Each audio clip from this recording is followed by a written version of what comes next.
had that Camarillo Brillo, oozing out along her head. Whatever the words are, there you go. Hello everybody! Welcome to Melbourne Musos Facechook Live Friday. Oh boy, let me get my plugs in as per normal. Hello! Oh, here we go, here's the noisy one. Ba, ba, ba. Hey, there you are. Hey! Oh! Bum, bum, bum. Bum, bum, bum, bum, bum. Rum, bum, bum. Ba-da-bum, ba-da-bum, bum. Rum, bum, bum. Ba-da-bum, ba-da-bum, bum. Rum, bum, bum. 1, 3, 4, 1, 2, 3. Got that Camarillo Brillo. Stephen Tocci, this is for you. Oozing out her head.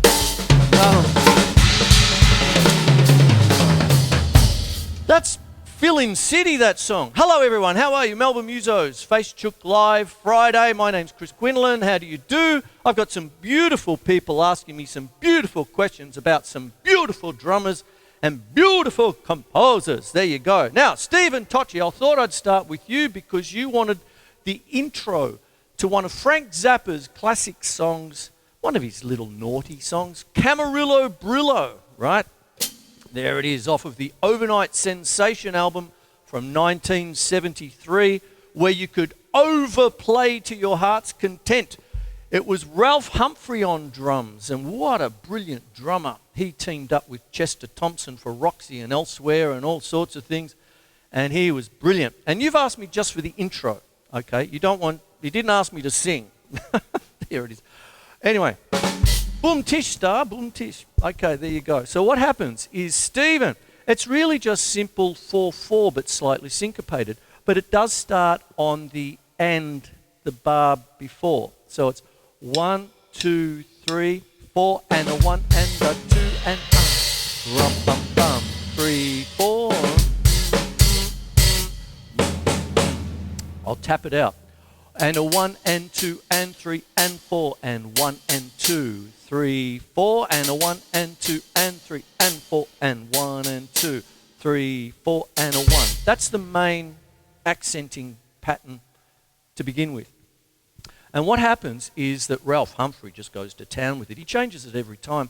I have no doubt that Frank basically said, go to town, Ralph, you know, that kind of thing. So it's got that kind of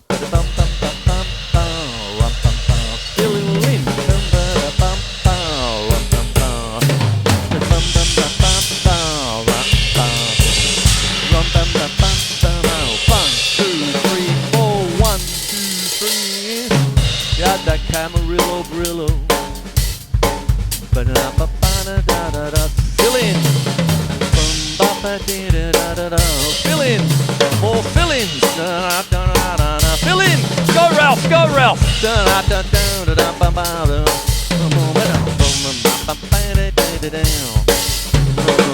We did it till we were on concho.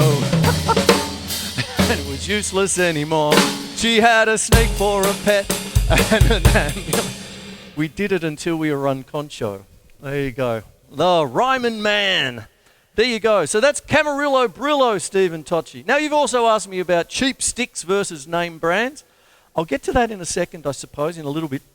But what happens is I'll just go over that again. You've got a 2-bar phrase, and it starts on the pickup. So it's 1, 2, 3, 4, and a 1 and 2 and 3 and 4 and 1 and 2. Fill in 1 and 2, 1 and 2, 1 and 2 and 3 and 4 and 1 and 2, 3, 4 and 1. You do that 4 times, but for the 4th time you go 1 and 2 and 3 and 4 and 1. Fill in, roll, and then you're in. Okay, and then you're into the song, and then the naughty lyrics pour forth. There you go. So Stephen Tocci, there you go. That's Camarillo Brillo from Frank Zappa's classic album, arguably one of his favourites from Zappa fans ever. It was my first album. It was the first album I bought. And I went straight back and bought Roxy and Elsewhere the day after, I think. I nearly bought Roxy and Elsewhere at Professor Longhair's music shop in Lygon Street. Carlton, but I thought I'd better go the single album rather than, waste my schoolboy pocket money bucks on a double album. And but I got it home, played it, and I went, ooh, straight back. Dad, can I have a lend of $10? What for, son? I got to buy a Frank Zappa album. Who the bloody hell thing? And I go, here you go then. And that's what happened. See, that's overnight sensation. Camarillo Brillo, there you go. There it is, Stephen Tocci. There you go. You also asked me about sticks. By the brand sticks, what is the difference between cheap sticks versus name brands, such as Promark or Vic Firth or some of the others? Well, when you buy cheap ones, you're usually buying a cheaper grade of wood, so they won't last very long. I often have my students come in with the little, the little tiny pair of sticks that come with the set, and they're bananas, and then they rot, they go blub, blub, blub, and all that sort of biz. When you're doing rim shots, like I was breaking sticks last year a lot because my instruction was rim shots. So lots of that. So all my sticks were breaking in the middle, but not on the tip. Okay, I always avoid that. No for me. So there you go. But what happens is it's just simply a cheaper grade. So you get a cheaper grade of wood.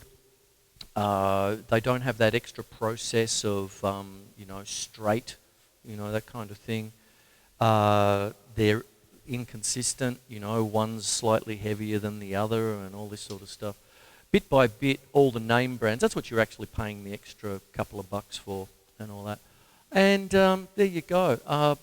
It's a really interesting thing, plus the finish, plus all the technology, when you've got, things like these ones, the SD7s, when you've got a mallet on the end and all sorts of business. And there you go. So I just say just get the ones you like and stick with them, that kind of stuff. These ones are the beautiful Elvin Glennie 740 Pro Marks. I love them. They've got a long taper. They still have a bit of grunt. I love the tip. And that's what I'm using tonight because of the requests, you see. Now, with that, Stephen, I can actually go to Andrew. Andrew, you've dipped in. How come the pivot point, the fulcrum, seems to have changed when we started? Well, what happens is that the fulcrum is one of the most important parts of the stick in the sense that that's where your bounce comes from, right? So what you've got is once you've got your fulcrum, there's that, do you see? But one of the things that you glean when you're actually doing other things, right?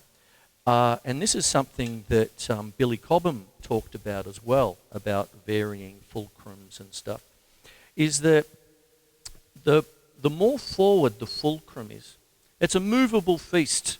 You can move the fulcrum. Some people think, that's where it is. Well, it usually is. Usually, that's the starting point. But what happens, that is if you, I'll do it with a snare. I'll show you what I mean. Here's a normal single stroke roll. Now, Steve Whan, I'm joining it all up for you, mate. You've asked, what can I get out of single stroke rolls? That kind of thing. You watched one of my shows 100 years ago. That's how I feel sometimes. I feel 100 years old. The 100-year-old drummer.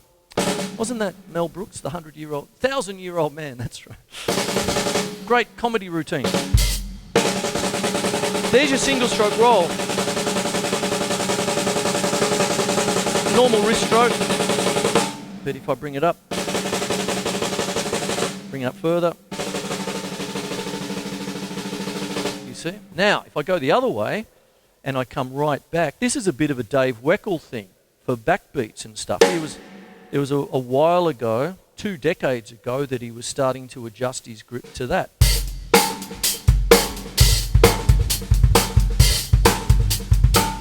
And then someone got hold of him and said, "You're doing it all wrong, pal." What was his name? He was like the drum teacher to the Stars. He was Buddy Rich's drum tech. Anyway, someone can tell me. Someone type it.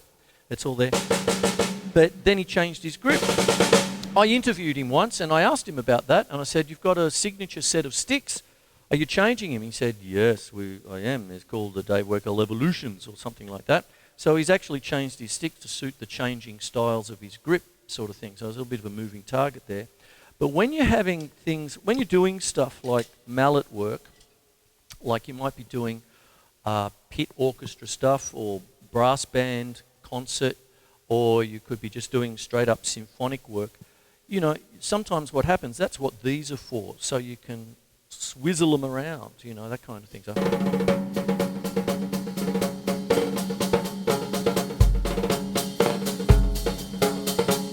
Oh, look at where I am. Look at where the fulcrum is. Swap and...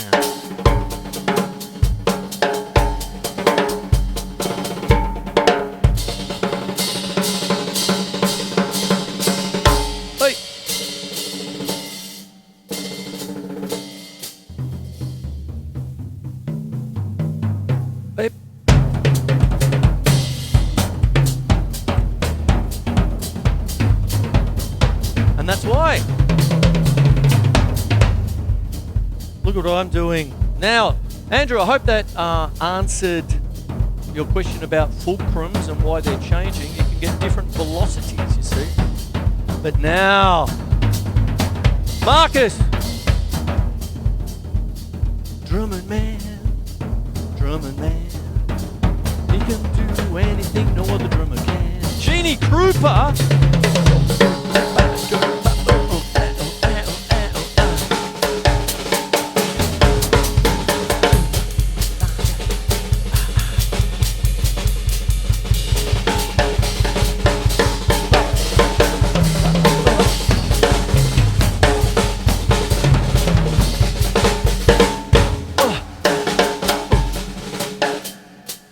Gene Krupa. Markus, you've asked me about the style and influence of Gene Krupa. Okay, Gene Krupa is a hero of drums. I've got some notes that I want to read out to you. Gene Krupa, born 1909, went to the great drumming gig in the sky in 1973. One of his most famous songs is Sing, Sing, Sing. Jungle Drums is one of the things with Benny Goodman and all that stuff. Helped set up the drum kit as we know it through Slingerland Drum Company in Zildjian. That's how we got the names Crash and Splash and Ride. Everything was a little bit of a potpourri, little bits of everything from when the trap set started to come together in the mid-1910s. 1917 seems to be a recurring year with the Jelly Roll Morton Big Band with jazz and all that, and Louis Armstrong and all that sort of stuff. Great drummers like Baby Dodds and Big Sid Catlett and Chick Webb. And you had bits and pieces, sort of thing. You had the bass drum that used to be used for a marching band, put on the floor. They came up with the gizmo that ended up being our bass drum pedal. The snare drum was the snare drum. The hi-hats usually were played like this, the two cymbals like that. They had a sock cymbal, so it was down on the ground. And Johnny Fordham, hello if you're watching, mate. You're a big Gene Krupa fan to the point where you gave me a Gene Krupa book once, my dear friend. There you go. I hope you're doing well. And this little segment of the show is dedicated to your good self, okay? John Fordham, everyone. Introducing. Please, talk amongst yourselves. Anyway, but when we were having a chat, he was talking about how it became, up and you got the piece of tubing and all that sort of stuff, old-time stuff. And what would happen, I'm using the wrong sticks, I go back to Evelyn's sticks here, but what goes on is, they do things like put the stick underneath, right? See, you got right, left, you come in under, you see, underneath. So.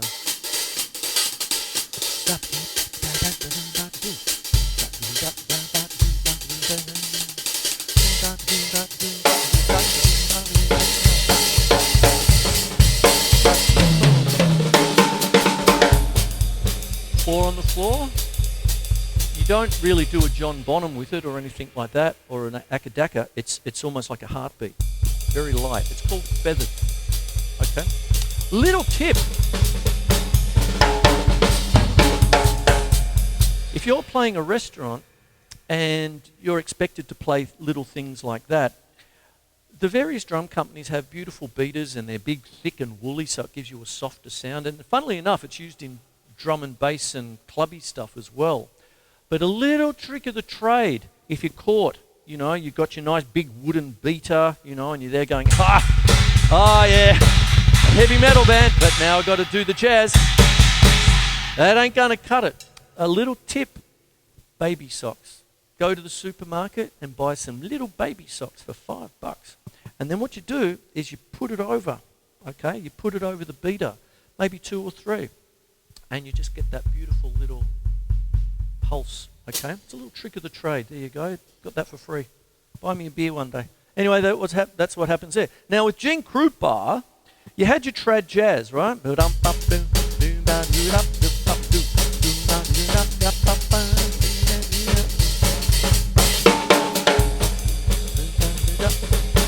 Now,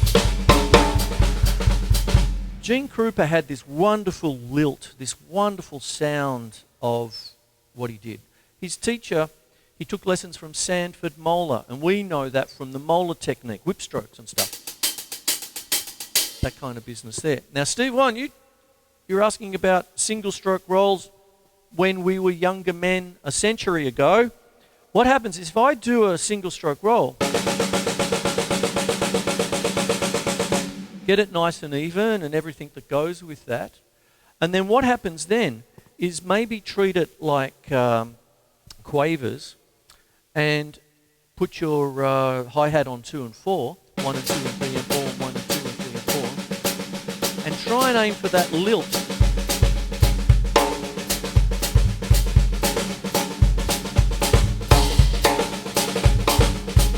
That's your flow.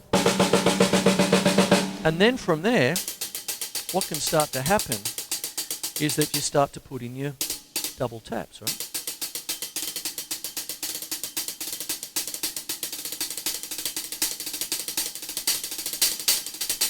Ah, Genie. Drumming Man. That's one of his famous songs. Sorry about that. Now, there's a single stroke roll, right? Drop in a few doubles.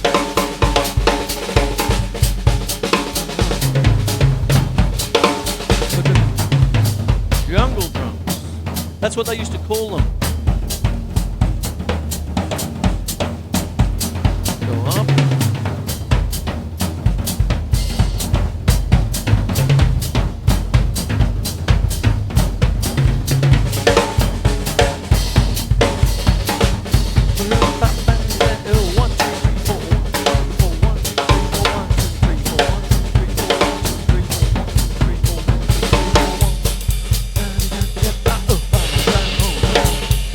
Sometimes a kind of a tempo and kind of feel.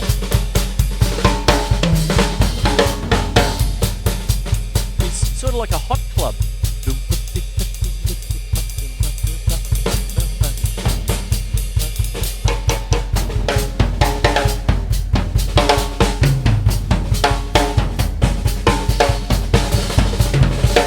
Now let me explain all that business. You see, I'm trying to get into a Genie Krupa kind of a feel there.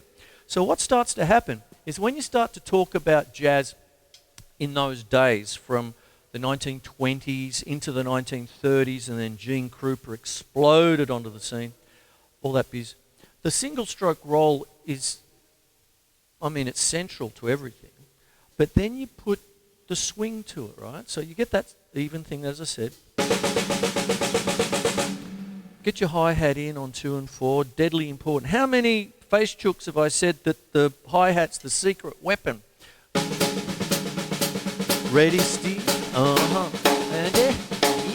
All right, fella. So, drumming, man. So you got that. Then, drag.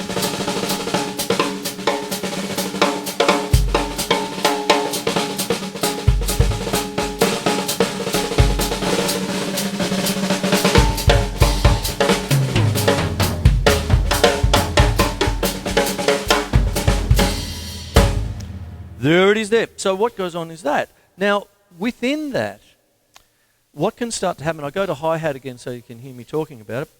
What happens is you start to tripletize things. And what happens is if you've got a single stroke roll, and then you put in a double tap, you say with just the left hand.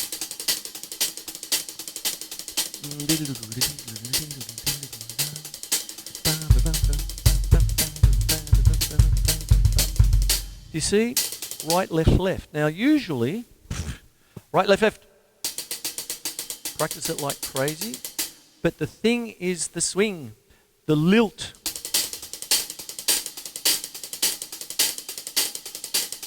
Try and get that going.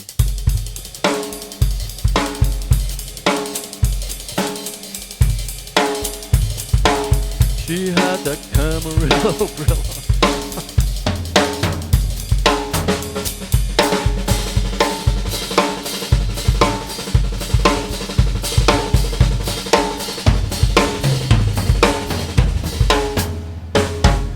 Then try the other one, right, right, left. Now, Steve, what happens here is you've got a single stroke roll, right? Double the left, turn it into triplets. Back to single, double the right. Here's the beauty of that. When you do a right, left, left,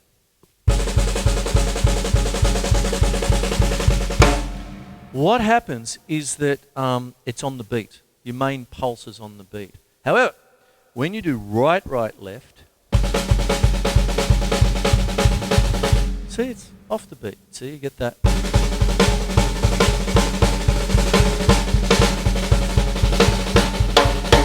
I'm only doing two things. Right, left, left, and right, right, left. Oh, isn't that wonderful?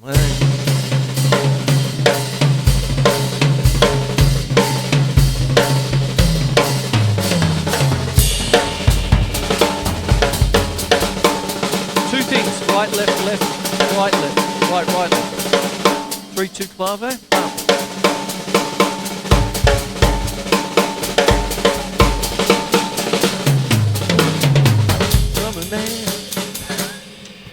I put myself off. Sorry. But you see, it's just two things, you see. And it all comes from a single stroke roll. Right, left, right, left, right, left, right, left. Right, left, double tap the left. Go to town on that. Right, left, right, left. Go to town on the right, right, left. Gene Krupa.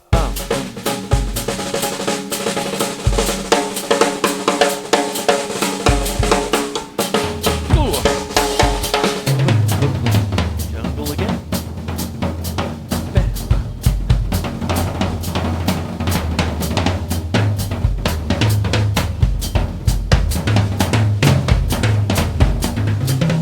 Oh yeah.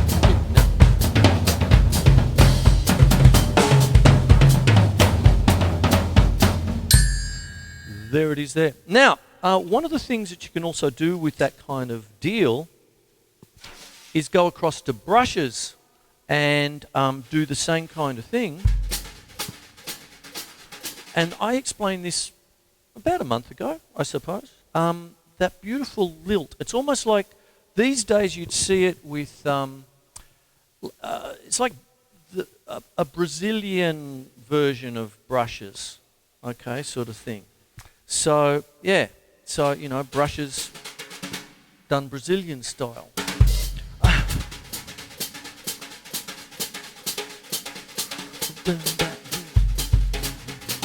That's still a single stroke roll, you see, but I'm swooshing.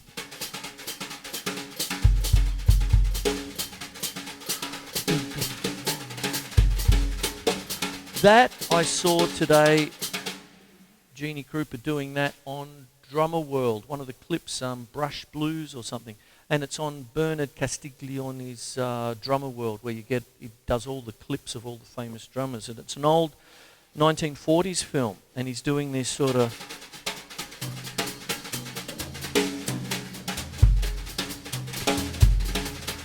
and that skittery thing is brilliant at it all, man. See that? Same thing.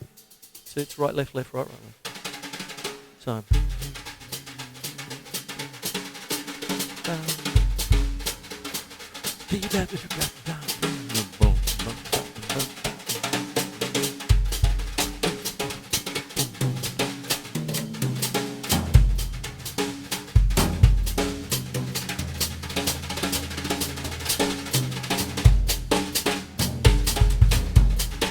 I could play this all night. I just love that stuff. I just, you know, 100 years ago, mate, I started practicing that.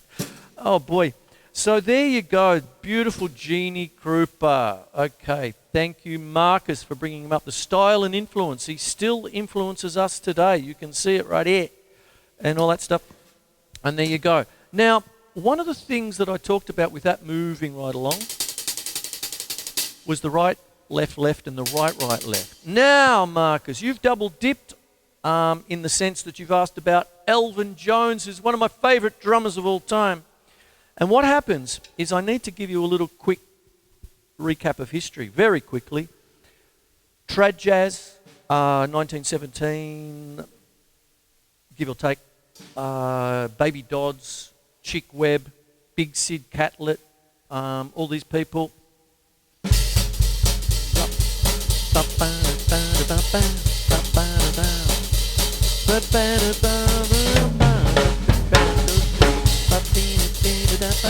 They'll pay the rent. Gene Krupa.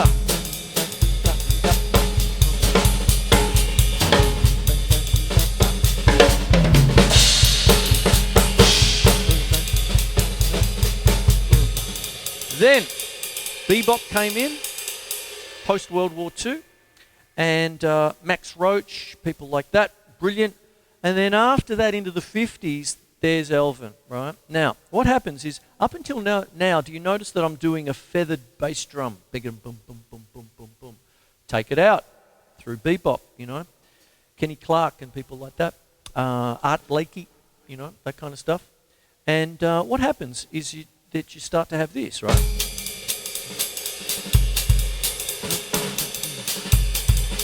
I always remember Art Blakey and his bombs. Art Blakey bombs. Boom, boom. Boom, boom. Play it loud. You're going to play a mistake? Play it loud.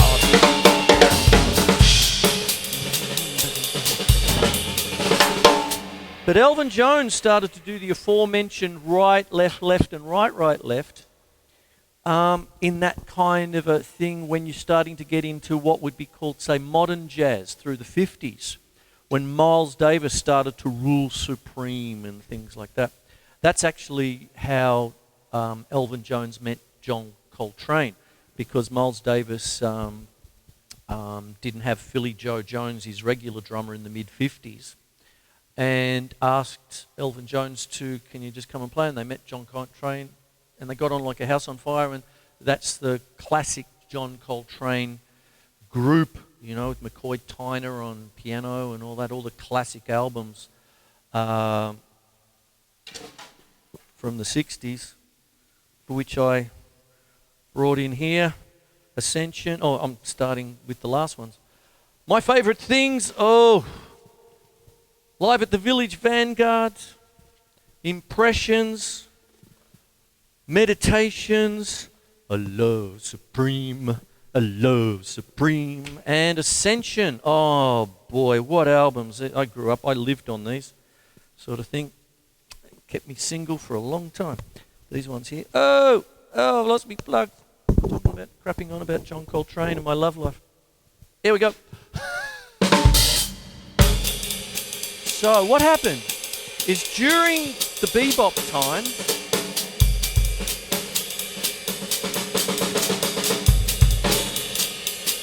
what would happen is the jazz rhythm would be fairly consistent, and people like Max Roach were masters at cutting themselves in half.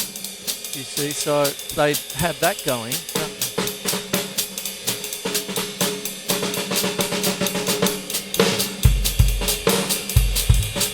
See, left hand doing all the pickups, you know. Bup, bup, bup, bup, bup. Elvin came along with the aforementioned right, left, and made it a cohesive whole. So if you're going to do a Gene Krupa and sort of go...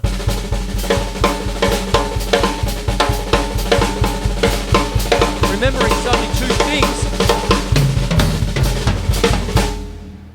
Elvin.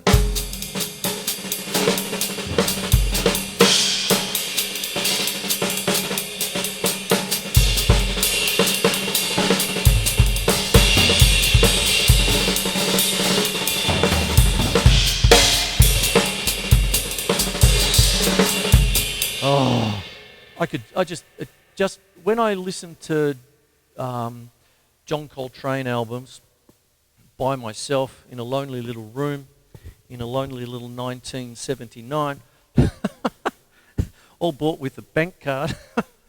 Get me. My vinyl collection was ever expanding and my bank account was ever shrinking.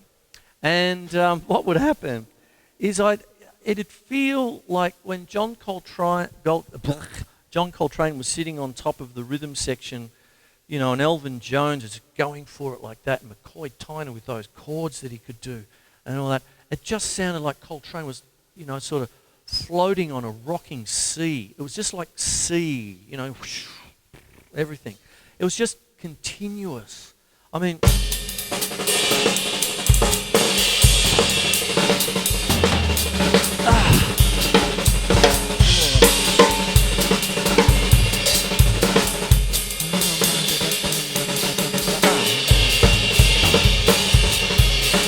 Oh, you know, storm stuff, you know, brilliant. And there's the Elvin Jones. I've got some notes on him, Marcus. He had such a beautiful musical family. Elvin Jones on drums, you had Hank Jones on piano and Thad Jones on trumpet. Elvin Jones' time was 1927 to 2004. I heartily urge you to check out a doco on YouTube called Different Drummer by the director Ed Gray. He was fantastic, and he did a whole half-hour show, and Elvin Jones would talk about that. He was in the Hall of Fame, Drummers Hall of Fame, 1995, as was Gene Krupa in 1978, all that. One of the things that I gleaned from all of that business is two things. Ron Carter, who was the bass player for Miles Davis, said it best, and it's said a lot, but I'll say it again because he said it about Elvin Jones, is that to cut all the words down, listen to jazz drumming before Elvin Jones. Listen to Elvin Jones, and then listen to what's happened after Elvin Jones. And that sums it up. One could say the same as, say, Jimi Hendrix, you see, and all that. Guitar wasn't the same again. So in many ways, Elvin Jones was one of those catalysts where he had this thing, even in that doco that I've mentioned, Different Drummer, he said, I was severely criticized, you know, sort of thing. So it's like anything. If you're going to come up and do something a little bit different, a little bit new and all that, you're going to get pulled down. That's just the way life is sometimes, you know. But that just galvanizes you to keep on doing what you're doing, you know, that kind of thing. It's very important, you know, sort of thing. If you piss off enough people, there's a part of things that I must be doing something right then. Like I do here. I've pissed off a lot of people in my time. So what happens? Drumming man, pissed off other man.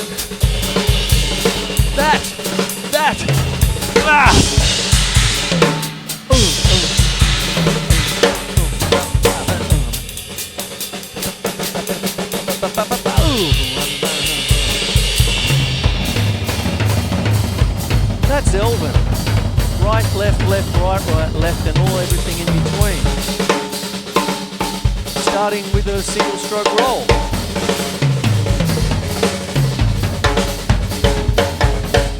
She had that Camarillo Brillo.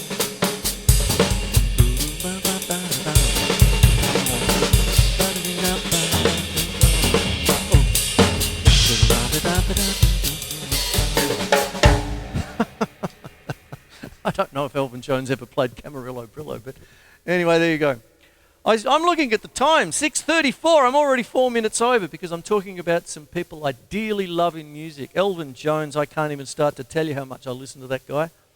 I could go 20 years not listening to one of those albums, and as soon as I put it on, you just have to leave me alone in the corner, and I'm there, and I can just about remember every lick that I stole from him. Elvin Jones, he's gorgeous, brilliant drummer. As is Gene Krupa. I mean, I don't think we'd be who we are as drummers without a person like Gene Krupa coming along and really just changing the goalposts, that kind of thing. Once again, that's the influence, the styles and the influence of those two men. Stephen Tocci, Camarillo Brill. I've managed to butcher it through many different genres of music, but I hope you got the intro. You just asked me for the intro. It's fairly straightforward, but the thing that tricks up a few people is the fact that it doesn't come in on one. It comes in just a quaver before. And there it is. Single stroke rolls. Steve, Whan, I managed to morph that into the styles of Gene Krupa and Elvin Jones to a certain degree, how you can morph off that and get into your own thing. And Androo Marschall, I hope I explained the pivot points and the fulcrum. And you're coming around tomorrow, mate. We're going to have a little catch-up, which is fantastic. So what happens is I can show you again, and I'll set up your snare drum like you asked. But what happens is you can, especially when you have swizzle sticks or swapping things around, the fulcrum can change because of the weight. You see, it's the weight ratio, you see, and that's what goes on. Anyway, there you go. I'm going to wrap it up now. I did do the brushes, didn't I? Drumming man.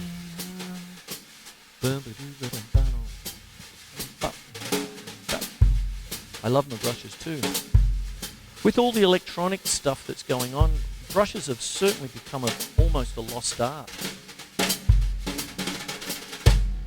In all my research, both of them were playing brushes today, and that's what I was talking about with both Mr. Krupa and Mr. Jones. So there you go. Get yourself a pair of brushes and get something to play it on, even if it's an old telephone book or something. Anyway, my name's Chris Quinlan. It's Melbourne Musos Facechook Live. I'm playing to one camera. I hope I fixed the sound. Last week it was a bit hot, but I fixed it because the other cameras and the mix and all that. So I hope that was all right today. But if it isn't, I'm about to find out. You know quicker than me. But give me time to go up to the botlo for a beer, and I'll have the 3-camera stereo, everything, hopefully, around about 10 or 11 o'clock tonight, sort of thing, while I'm listening to Mr. Jones, Elvin Jones and John Coltrane. That's sure to keep the neighbours awake for a while. And there you go. So I'm signing off. I'm out of here. So, I hope you enjoyed the show. I will see you Sunday morning at 2 a.m. because I've got the Ginger Baker special part 2 on Channel 31 when you come home from the pub, if you're watching a band. And next Wednesday at 10 o'clock is the Ginger Baker special part 3 with a few other things as well, because that was a big night when I did the Facechook Ginger, Veil the Ginge, because I just got everything about Ginger Baker. And I didn't even bring up the fact that Ginger Baker and Elvin Jones did a big drum battle, but I talked about that last episode, or on part 2, which is on Sunday morning. I'm out. Have a great weekend. Go see a band, huh? And all that. And if you can't, chase all this stuff up, yeah? Okay, that's all cool. We love you all. Okay. All right. Glass of beer. I'm off for a beer. For a hard-earned thirst, you need a big cold beer. And that beer is Drumming Man, Drumming Man. We did it till we were unconscious, and it was useless anymore.